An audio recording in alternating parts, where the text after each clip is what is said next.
अपने बिहार में आपका बहुत बहुत स्वागत। आपके साथ मैं हूं संतोष गंगवार। बुलेटिन की शुरुआत करेंगे अररिया से मिल रही बड़ी खबर के साथ। जोकीहाट विधायक मुर्शीद आलम को धमकी मिली है। एआईएमआईएम विधायक को कनाडा से धमकी मिली। हथियार के लिए 5 लाख की डिमांड की गई। रंगदारी नहीं देने पर अंजाम भुगतने की चेतावनी दी गई। विधायक ने अररिया के एसपी को इस बात की सूचना दी है।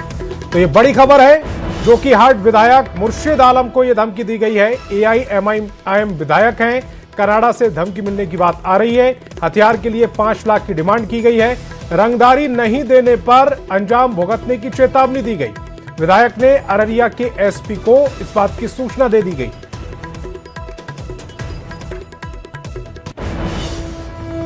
कॉल आया हमको 10:15 में, जिसको हम रिसीव किए और व्हाट्सएप कॉल था वो।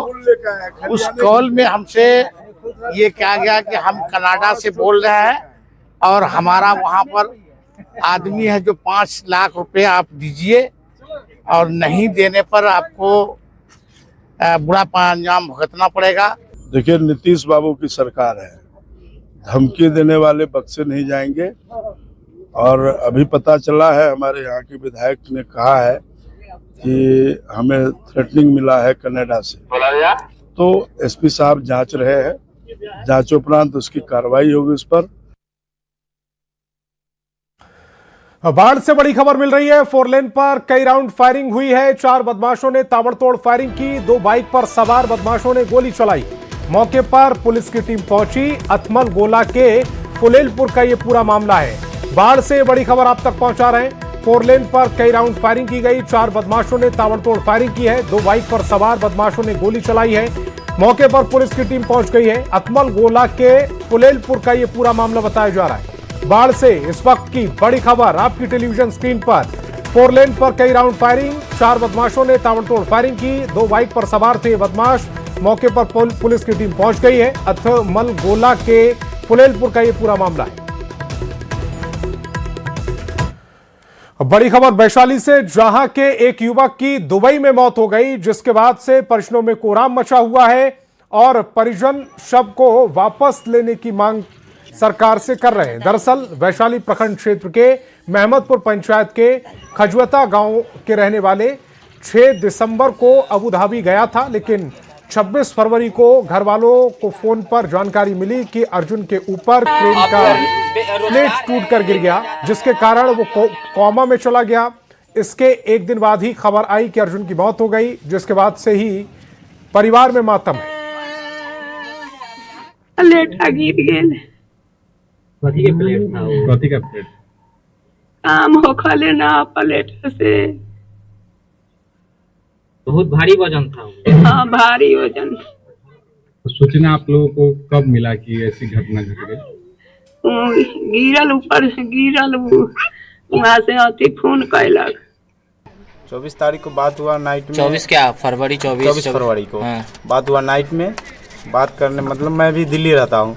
दिल्ली में उससे बात किया कि हाँ काम वाम अच्छा चल रहा है हाँ। और मैं वो वहीं पे काम कर रहा था। तो 26 फरवरी को उधर कंपनी के द्वारा कॉल आया कि हाँ अर्जुन कुमार को चोट लग गया है। चोट लगने की वजह से वो कोमा में चला गया कि अब वो नहीं रहे चल बस से। ये वो कंपनी के द्वारा उधर से कॉल आया था। अच्छा और खबर वैशाली से, जहां महुआ मुख्य मार्ग पर हाई वोल्टेज ड्रामा देखने को मिला। हाजीपुर यातायात थाने में ड्यूटी कर लौट रही होमगार्ड के 2 महिला जवान बस के किराए को लेकर बस के कंडक्टर से भिड़ गए और चालक से तू मैं करने लगे। बहसबाजी का वीडियो अब सोशल मीडिया पर वायरल हो रहा है, जिसमें साफ तौर पर देखा जा रहा है कि महिला जवान बस चालक से बहस कर रही है। वैशाली एसपी विक्रम सिगाहा ने पूरे मामले की जांच के आदेश दिए।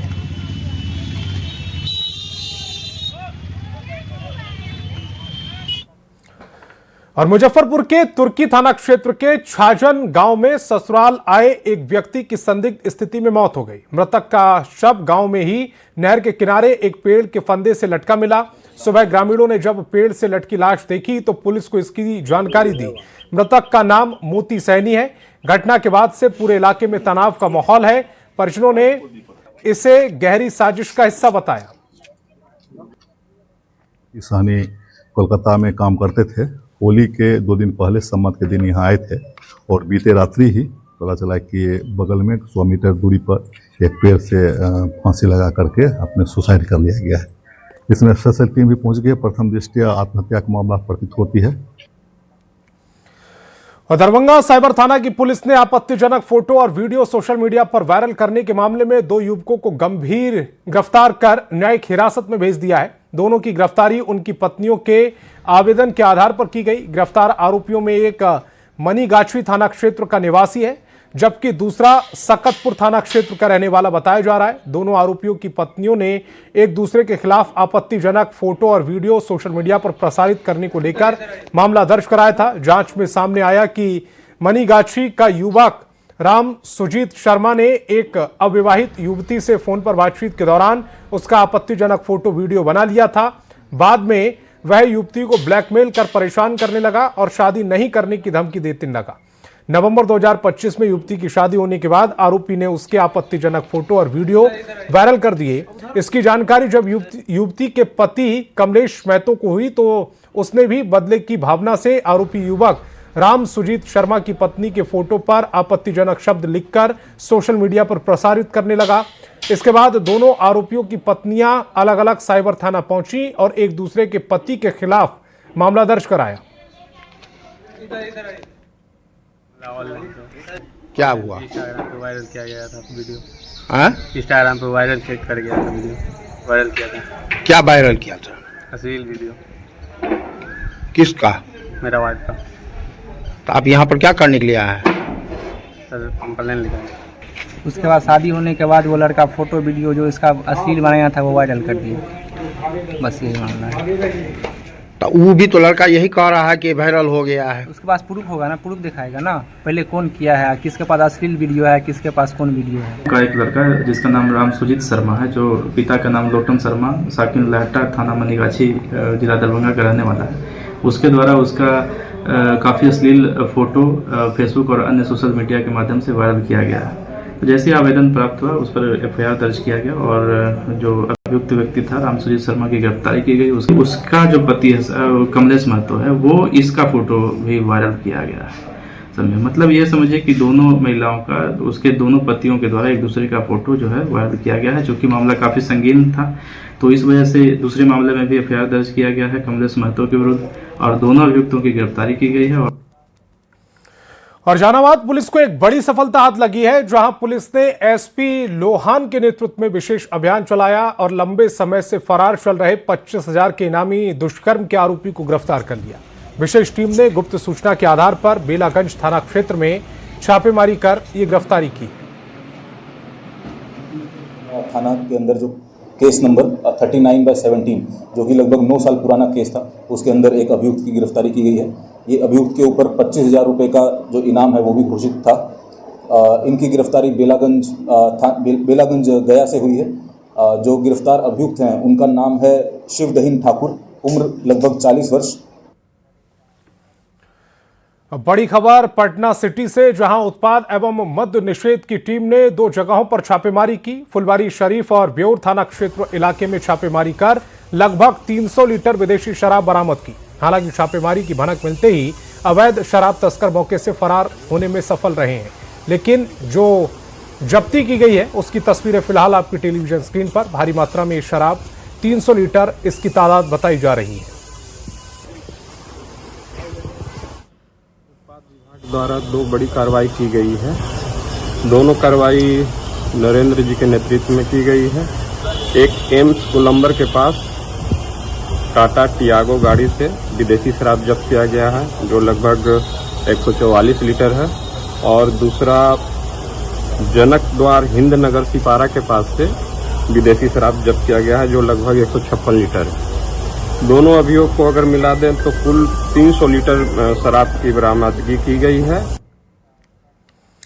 बड़ी खबर दरभंगा से, जहां लहरिया सराय के BK रोड में करीब 1 करोड़ 85 लाख रुपए की लागत से बन रही 74 दुकानों के निर्माण काम में अनियमितता का मामला सामने आया, जिसके बाद आज DM ने निर्माण का काम का निरीक्षण किया।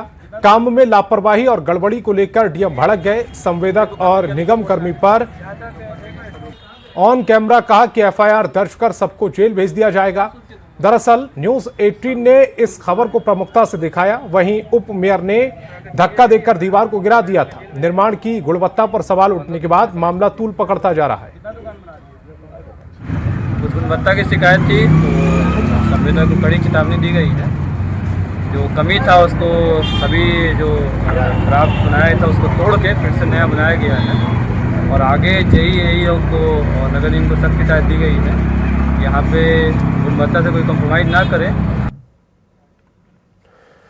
बिहार की राजनीति में आज एक नए अध्याय की शुरुआत हो गई। सीएम नीतीश कुमार के बेटे निशांत कुमार अपनी सियासी पारी का शानदार आगाज कर दिया है। जेडीयू ज्वाइन करते ही निशांत ने कहा कि उन्हें अपने पिता पर गर्व है। रिपोर्ट दिखाते हैं।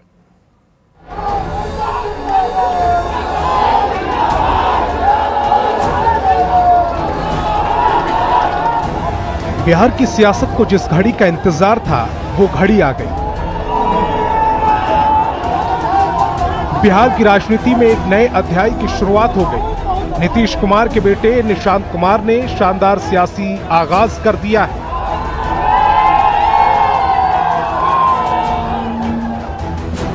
निशांत के आधिकारिक तौर पर जेडीयू की सदस्यता ले ली।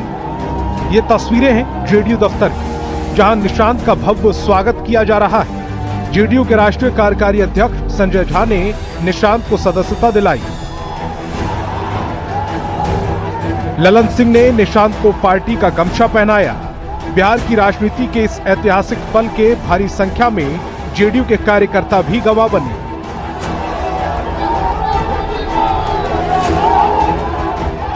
निशांत के समर्थन में जोरदार नारे लगे। जेडीयू कार्यकर्ताओं का जोश चरम पर था।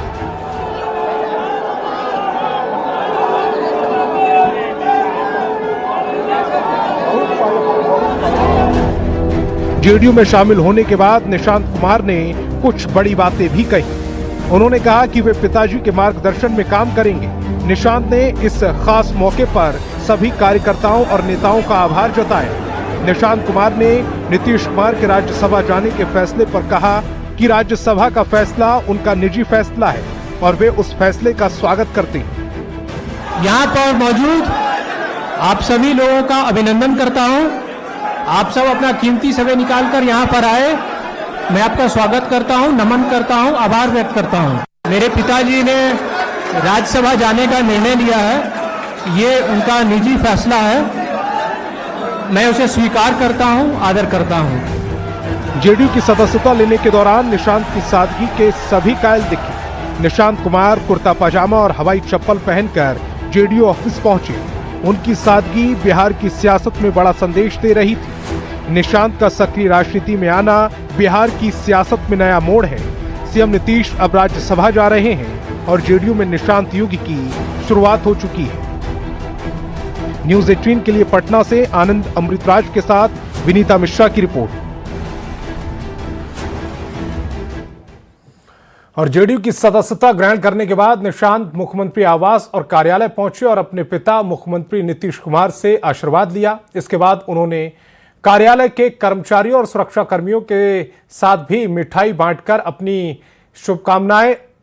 उनकी शुभकामनाएं ली और आशीर्वाद दिया। साथ ही अपनी खुशी भी जाहिर की। ये तस्वीरें समय आपकी टेलीविजन स्क्रीन पर सीएम आवास की तस्वीरें, जहां पर सीएम नीतीश कुमार से उन्होंने आशीर्वाद दिया है, उन्हें मिठाई खिलाकर उनका आशीर्वाद प्राप्त किया। ये तस्वीरें फिलहाल आपकी टेलीविजन स्क्रीन पर।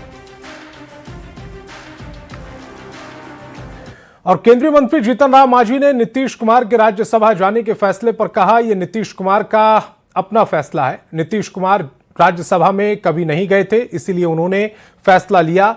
बिहार में मुख्यमंत्री कौन होगा, ये प्रधानमंत्री, गृह मंत्री और बीजेपी के राष्ट्रीय अध्यक्ष मिलकर तय करेंगे। सदस्य रहे, लोकसभा के सदस्य रहे, राज्यसभा के सदस्य नहीं थे, तो अपने जीवन के एक तरह से कहिए अंतिम काल है। आज 74 वर्ष के हो गए हैं, तो हम लोगों का तो 4th स्टेज है।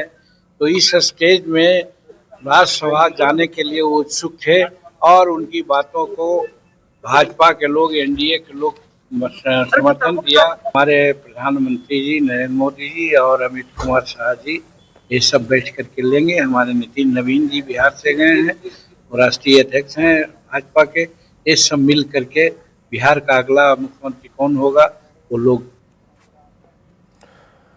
बिहार चुनाव को लेकर बीजेपी की परिवर्तन यात्रा के तहत उप मुख्यमंत्री सम्राट चौधरी ने जलपाईगुड़ी में बड़ी सभा को संबोधित किया। सम्राट चौधरी ने कहा कि बंगाल में पहले लाल झंडे का राज था और आज ममता बनर्जी के गुंडों का राज है। प्रधानमंत्री नरेंद्र मोदी लगातार देश का विकास कर रहे हैं और बंगाल में बीजेपी की सरकार बनती है तो बंगाल का विकास होगा।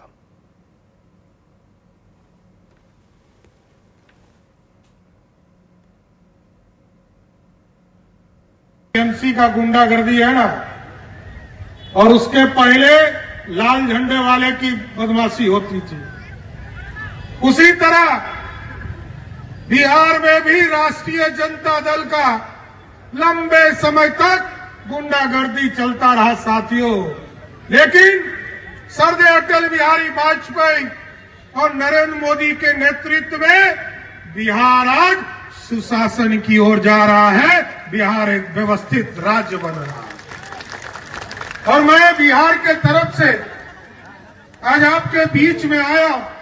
अब डबल इंजन की सरकार बनाओ और बंगाल में यदि डबल इंजन की सरकार बनेगी साथियों तो मोदी जी का कहना है हम मेकिंग इंडिया का सपना बनाएंगे। जेडीयू के राष्ट्रीय कार्यकारी अध्यक्ष संजय झा ने ममता सरकार पर हमला बोला। संजय झा ने कहा कि देश के राष्ट्रपति के साथ व्यवहार निंदनीय है। जब भी राष्ट्रपति कहीं जाती है तो उनका स्वागत मुख्यमंत्री या कोई मंत्री करते हैं। आज तक देश के इतिहास में ऐसी घटना नहीं घटी। है और आज तक शायद देश के इतिहास में राष्ट्रपति जी जब जाती हैं तो या तो चीफ मिनिस्टर रिसीव करते हैं या कोई मंत्री रिसीव करता है, किसी वजह से वो नहीं है तो चीफ सेक्रेटरी और डीजीपी रहते हैं उनको रिसीव करने के लिए। जिस हिसाब का कंडक्ट वेस्ट बंगाल ने किया है, राष्ट्रपति जी ट्राइबल कम्युनिटी से आती है, कंडेमनेबल है और शायद देश के इतिहास में आज तक ये घटना नहीं हुआ था।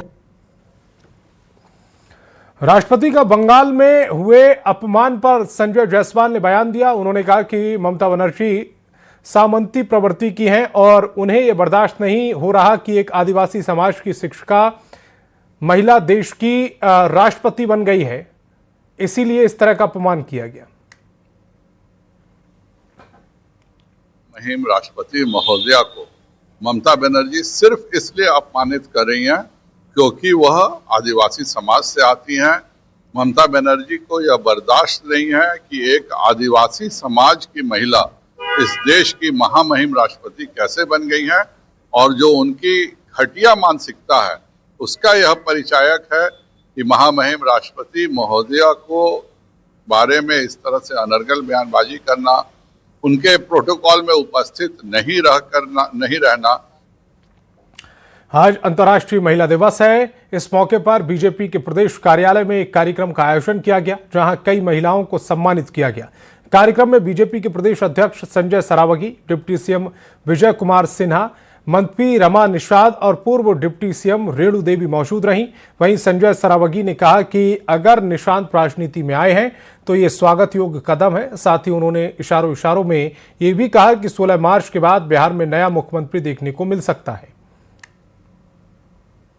राजनीतिक अनुभव को लेकर क्या कर रहे हैं पार्टी के अंदर सबके स्नेह और आशीर्वाद प्राप्त कर करके वो सफल होंगे। उज्जवल भविष्य की हमारी शुभकामना है। 2 दिन पहले तो जनता दल यू के सभी सांसदों ने, सभी विधायकों ने, सभी जिला अध्यक्षों ने, सभी प्रमुख नेताओं ने भी उनसे आग्रह किया कि आपको राजनीति में प्रवेश करना चाहिए। तब जाके उन्होंने स्वीकार किया। प्रतिभावान है, नौजवान है, बीटेक हैं, उनकी क्षमताएं उनके अंदर कूट कर भरी हुई है। पूर्व विधानसभा अध्यक्ष नंद किशोर यादव ने पटना सिटी का दौरा किया। नागालैंड के राज्यपाल नवनियुक्त होने के बाद तख्त श्री हरमंदिर जी पटना साहिब पहुंचकर दशमेश पिता गुरु गोविंद सिंह जी महाराज के दरबार में माथा टेका। गुरुद्वारा प्रबंधन कमेटी ने नंद किशोर यादव को सिरोपा भेंट कर उन्हें सम्मानित किया। इस दौरान नंद किशोर यादव ने गुरु महाराज से जुड़ी हुई स्मृतियों के दर्शन किए।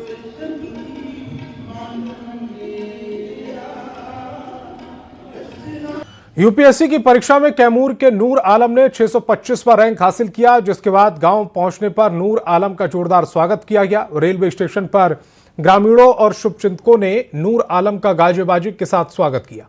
इस दौरान उनकी मां बेटे को देखकर खुद को रोक न सकी और गले लगाकर भावुक होकर रोने लगी। ये भावुक पल देखकर वहां मौजूद कई लोगों की आंखें नम हो गई।